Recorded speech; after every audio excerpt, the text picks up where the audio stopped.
আসসালামু আলাইকুম। এখন শুনবেন সংবাদ শিরোনাম। জুলাই গণঅভ্যুত্থান স্মৃতি জাদুঘর সহ আরো কয়েকটি বিল পাস। আওয়ামী লীগ আমলে ধ্বংস হয়েছে প্রশাসন ও আর্থিক প্রতিষ্ঠান, সংসদে বললেন অর্থমন্ত্রী।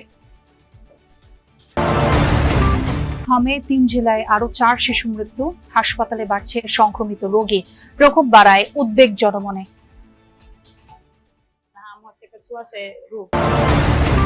সংরক্ষিত নারী আসনে বিএনপির মনোনয়ন ফর্ম বিক্রি শুরু, অগ্রাধিকার পাবেন ত্যাগী ও যোগ্যরা, জানালেন রিজভী। ছাত্রদলের নতুন কমিটি দেওয়ার গুঞ্জনে দৌড়ঝাঁপ লবিং। বগুড়া ও শেরপুর নির্বাচনে অনিয়মের অভিযোগে রাজধানীতে জামায়াতের বিক্ষোভ, ভোট বাতিলের দাবি গোলাম পরওয়ারের। এতক্ষণ শুনছিলেন সংবাদ শিরোনাম, এখন দেখবেন বিস্তারিত। জুলাই গণঅভ্যুত্থান স্মৃতি জাদুঘর অধ্যাদেশ এবং জুলাই গণঅভ্যুত্থানের শহীদ পরিবার ও জুলাই যোদ্ধাদের কল্যাণ ও পুনর্বাসন অধ্যাদেশ সংসদে বিল আকারে পাশ হয়েছে। শুক্রবার সংসদ অধিবেশনের দ্বিতীয়ার্ধে আলোচিত অধ্যাদেশগুলো পাশ করে জাতীয় সংসদ।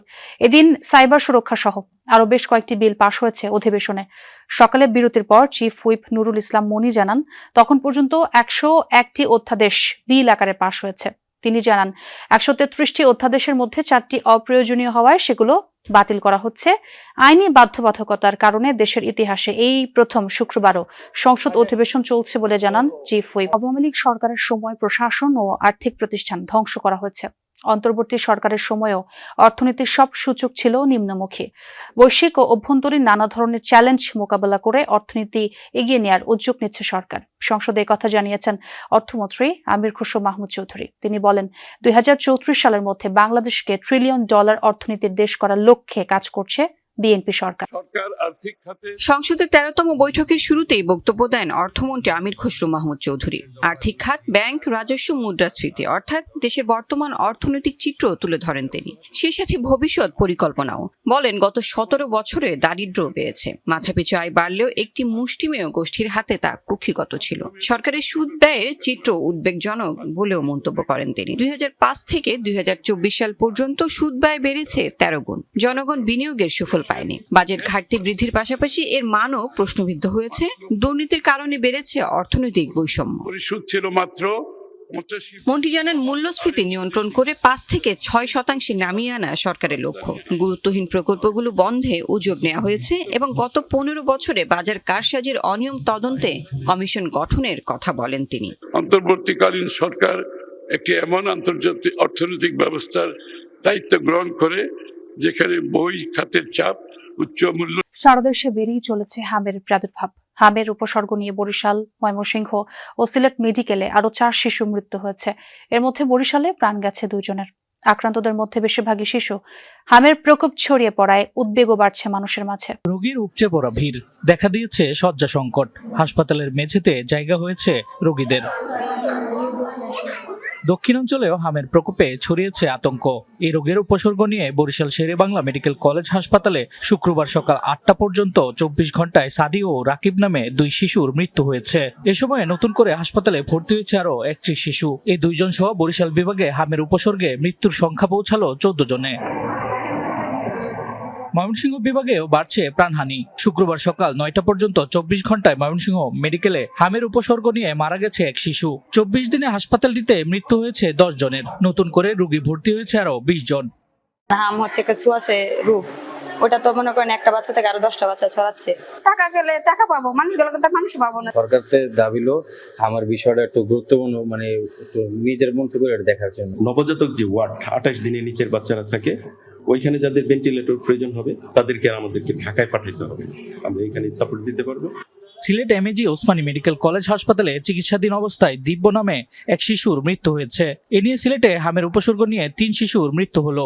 বর্তমানে সিলেট বিভাগের বিভিন্ন হাসপাতালে 103 জন রোগী ভর্তি আছে। হাসপাতাল কর্তৃপক্ষ জানিয়েছে, শিশুটি হামের উপসর্গ ছাড়াও নিউমোনিয়া ও হার্ট ফেলিওরের মতো শারীরিক সমস্যায় ভুগছিল। রাজশাহী মেডিকেলে 24 ঘন্টায় হামের উপসর্গ নিয়ে 29 জন ভর্তি হয়েছে। এখানে গত জানুয়ারি থেকে এ পর্যন্ত চিকিৎসাধীন অবস্থায় 48 জন শিশুর মৃত্যু হয়েছে। জাতীয় সংসদে সংরক্ষিত নারী আসনের জন্য দলীয় মনোনয়ন ফর্ম বিক্রি শুরু করেছে ক্ষমতাসীন বিএনপি। 12 এপ্রিল পর্যন্ত ফর্ম ক্রয় ও জমা দিতে পারবেন মনোনয়ন প্রত্যাশীরা। নারী নেত্রীদের আশা, বিগত দিনের আন্দোলন সংগ্রামের মূল্যায়ন করে মনোনয়ন দেবে বিএনপি। দলের সিনিয়র যুগ্ম মহাসচিব রিজভী আহমেদ জানিয়েছেন, সংসদে কথা বলার যোগ্যতা ও দলের প্রতি ত্যাগ বিবেচনায় নিয়ে প্রার্থী চূড়ান্ত করবে মনোনয়ন বোর্ড। ছাত্রদলের প্রতিষ্ঠাতা আহ্বায়ক কাজী নয়াপল্টনে বিএনপির কেন্দ্রীয় কার্যালয়ে নারী নেতৃত্বের ভিড়। দেশের নানা প্রান্ত থেকে ছুটে এসেছেন তারা, যারা সংরক্ষিত আসনের সংসদ সদস্য হতে দলীয় মনোনয়ন প্রত্যাশী। দলের সিনিয়র যুগ্ম মহাসচিব রিজভী আহমেদ দলীয় মনোনয়ন ফর্ম বিক্রি কার্যক্রমের সূচনা করেন। 12 এপ্রিল পর্যন্ত মনোনয়ন ফর্ম সংগ্রহ ও জমা দেয়া যাবে। ফর্মের মূল্য রাখা হয়েছে 2000 এবং জামানত 50,000 টাকা। বিগত দিনের আন্দোলন সংগ্রামের ভূমিকা বিবেচনায় নিয়ে দলের মনোনয়ন প্রত্যাশী বিএনপির নেত্রীরা। ক্ষুদ্র একজন কর্মী হিসাবে এতদিন আন্দোলন করেছি, এখন সংসদে ভূমিকা রাখতে চাই দেশের জন্য, দেশের মানুষের জন্য। 365 দিনে যত প্রোগ্রাম হয়েছে বলতে পারি যে কোন প্রোগ্রামে ছিলাম না। প্রতিটা কর্মসূচিতে দায়িত্বের সাথে পালন করেছে, সেই সব নারীদেরকে দল মূল্যায়ন করবে এবং নতুনদের ভিড়ে আমরা যেন 17 বছরের ত্যাগী নির্যাতিত নেত্রীরা যেন হারিয়ে না যায়। সংসদ একটি মহান জায়গা, এখানে আইন প্রণয়নের জায়গা, এখানে শিক্ষিত, মার্জিত, যোগ্য দলের ডেডিকেটেড তাদেরকেই মূল্যায়ন করবে বলে আমরা প্রত্যাশা রাখছি। রাজপথে শ্রম দিয়েছি শুধু দলকে ভালোবেসে, তো আমার সাথে যারা আমার সহকর্মী ছিল তারা কিন্তু অনেকেই। রাজপথের অভিজ্ঞ ও পরীক্ষিত নেতৃত্ব নাকি কনিষ্ঠদের কাঁধে উঠবে ছাত্রদলের দায়িত্ব? বিএনপি নীতি নির্ধারকদের ভাবনা, নিয়মিত শিক্ষার্থী ও গ্রহণযোগ্য নেতাদের দিয়ে ছাত্রদলকে ঢেলে সাজানো। কেউ কেউ চাচ্ছেন আন্দোলনে অবদান রাখা নেতাদের যথাযথ মূল্যায়ন। কমিটি ঘোষণার দিনক্ষণ ঠিক না হলেও দৌড়ঝাঁপ শুরু করেছেন পদপ্রত্যাশীরা। এদিকে মেয়াদোত্তীর্ণ কমিটিকে সাংগঠনিক কার্যক্রম অব্যাহত রাখার নির্দেশ দিয়েছেন বিএনপি চেয়ারম্যান। আরেফিন শাকিলের প্রতিবেদন। রাকিবুল ইসলামকে সভাপতি ও নাসিরউদ্দিনকে সাধারণ সম্পাদক করে 2024 সালের মার্চে জাতীয়তাবাদী ছাত্রদলের কমিটি করে বিএনপি। 2 বছর মেয়াদী সেই কমিটির নেতৃত্ব কার্যকর ভূমিকা রাখে জুলাই অভ্যুত্থানে। শুধু ছাত্রদলেরই প্রায় 1.5 শতাধিক নেতাকর্মী শহীদ হন কোটা সংস্কার থেকে সরকার বিরোধী আন্দোলনের রূপ নেওয়া 24 জুলাই আগস্টে। অন্তর্বর্তী সরকারের সময় রাজপথে শক্তিশালী অবস্থান দেখা যায় ছাত্রদলের। তবে ভরাডুবি হয় ছাত্র সংসদ নির্বাচনে। গত মাসে কমিটির মেয়াদ শেষ হওয়ায় এবার জোরেশোরে আলোচনায় জুন জুলাইতে নতুন নেতৃত্ব পেতে পারে ছাত্রদল। সম্প্রতি নয়াপল্টনে ছাত্রদলের বর্তমান শীর্ষ 5 নেতার সাথে এ নিয়ে কথা বলেছেন প্রধানমন্ত্রী তারেক রহমান। কী ধরনের ক্রাইটেরিয়া থাকবে, কারা নেতৃত্বে আসবে বা কারা আসতে পারবে না, বা যারা আসতে পারবে না তাদেরকে অবশ্যই অন্য কোথাও তাদেরকে প্রোভাইড করা হবে। প্রতিটি সিদ্ধান্ত জনাব তারেক রহমান সুচিন্তিতভাবে নেবেন। তবে বসে নেই পদ প্রত্যাশীরা। ছাত্রদলের নতুন নেতৃত্বে আসতে